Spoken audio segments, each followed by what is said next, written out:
మీకు కాన్ఫిడెన్స్ వచ్చిందా లేకపోతే పక్కన వాళ్ళు చూసిన వాళ్ళు నువ్వు బాగా రాస్తున్నావు అన్నారా? అట్లేం లేదు, ఎవరు పెద్దగా మన ఎవరు ఎంకరేజ్. ఒక 8 మూవీస్ వరకు ఉన్నాయి కానీ అవి సమ్ ప్రాబ్లమ్స్ వల్ల ఆగిపోయాయి.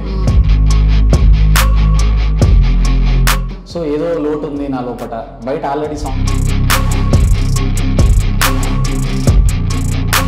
ఎవరికైనా ఏదైనా పెయిన్ వచ్చిన వెంటనే ఫస్ట్ క్వశ్చన్ చేసేది దేవుడిని. బట్ నేను దేవుడిని నమ్మనండి.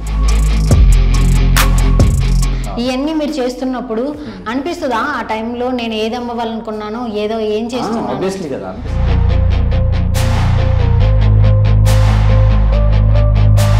మూవీస్ నుంచి ఏమన్నా ఛాన్సెస్ కానీ సినిమాల నుంచి ఇవి రావాలన్నట్టయితే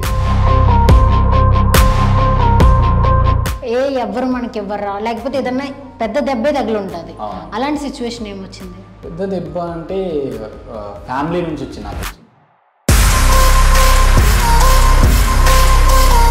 సో నేను ఎందుకు బాధపడాలి, నన్ను ఇంత బాధ పెట్టే బదులు అది ఏదో పుట్టినప్పుడు చంపేస్తే బాగుండు కదా. అమ్మ నాన్న కంటే పాటను ఎక్కువ ప్రేమ.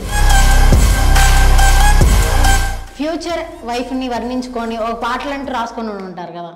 కన్నా అంటూ కలిసినవే కన్న తల్లోలే నన్ను పిలిసినవే, నాని అంటూ నడిసినవే నన్ను నట్టేట ముంచి పోయినవే. లవ్ బ్రేకప్ దీనిలోంచి పెనిమిటి వరకు రావాల్సిన. సో ఫోక్ లో కూడా నాకు మిలియన్స్ రావాలన్న ఒక దురుద్దేశం. ఎలాంటి ఇన్సల్ట్స్ ఎదుర్కొన్నారు మీరు? కొన్ని వందల ఇన్సిడెంట్స్ జరిగాయి. హిట్లు కొట్టలేమన్నాడు అనమాట. ఏం తాగి రాసుకున్నావురా నాయన.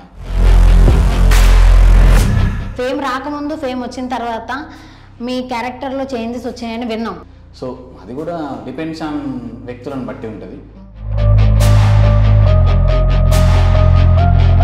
నేను ఈ మ్యూజిక్ డైరెక్టర్ దగ్గర నేను ఇది రాయాలనుకుంటున్నాను అని ఏమన్నా ఉందా? ఈ మ్యూజిక్ డైరెక్టర్తో పనిచేయాలి, ఆ సింగర్తో పనిచేయాలని నాకేం లేదు.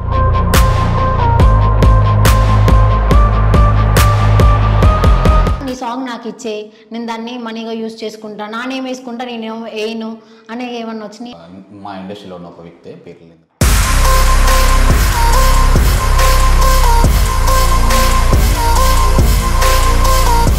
చాలా మందితో ఫోక్ డాన్సర్స్తో మీరు యాక్ట్ చేసి ఉన్నారు, వాళ్ళతో వర్క్ చేసి ఉన్నారు కూడా. వాళ్ళందరినీ వదిలేసి ఓన్లీ పూజ నాగేశ్వరరావు గారిని మాత్రమే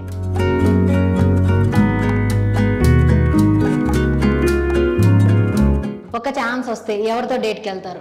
రీన్వేస్కి.